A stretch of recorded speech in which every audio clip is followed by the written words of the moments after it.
Dinyinyir matre saat pamer foto dengan Frans, Natalie Holzer balas menohok, nama putri disebut. Natalie Holzer membalas menohok saat dinyinyir haters. Natalie Holzer tak tinggal diam saat mendapati komentar negatif dari netizen. Ibunda Atzam dicibir sebagai cewek matre saat membagikan foto kedekatannya dengan Frans Faisal. Seperti diketahui, Natalie Holzer dan Frans Faisal hingga kini masih terus dijodohkan. Bagaimana balasan menohok dari kakak Nadia Holzer ini? Kabar kedekatan Natalie Holzer dan Frans Faisal terus berhembus. Terbaru, Natalie Holzer tak sungkan mengunggah momen kebersamaannya dengan Frans Faisal. Dilansir tribunwow.com, hal itu terlihat dalam akun Instagram @NatalieHolzer, Selasa, tanggal 6 September tahun 2022. Dalam unggahan tersebut, tampak Natalie Holzer membagikan foto bersama Atzam dan Frans Faisal. Atzam tampak duduk di pangkuan Frans Faisal sembari menatap wajah adik ipar almarhum Vanessa Angel itu.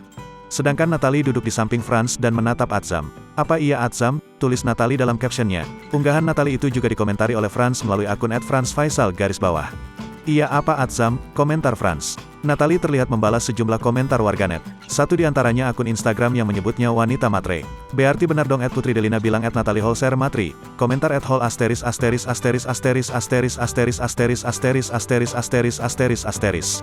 Natalie pun menuliskan balasan menohok untuk warganet itu. Aku matre sama Frans soalnya Frans kaya akan agamanya bagus. Masya Allah, balas Natalie.